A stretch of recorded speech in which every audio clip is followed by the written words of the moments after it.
So ayun guys, no, ito na nga yung papadala natin kay Ma'am Raquel. So meron tayo di distribution. Ayan naman yung burgers. Then ito na nga, i-assemble na natin, no, bago natin ipadala kay Ma'am Raquel.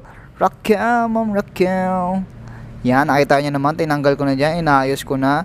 Tapos yung kinakabit ko na yung breakers na napakaganda miniature circuit breakers natin.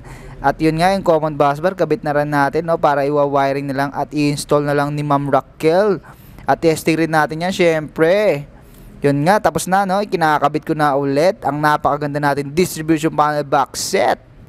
Yun, 12 ways yun na panalunan niya, no? At ito nga, daladala ko na yung bubble wrap. Kaso ang laki, kaya kumuha na lang ulit ako ng maliit. Papunta na tayo sa SM. Ang pogi ko talaga, yan. Ito, inaayos yung salamin ko, no? Hindi nila alam, umutot ako dyan.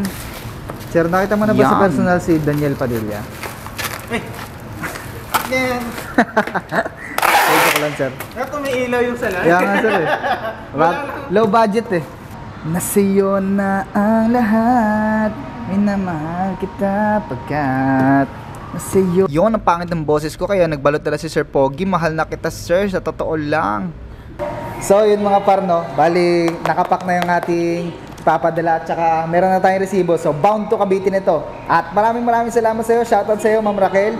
And sana magustuhan mo tong paagang pamasko namin.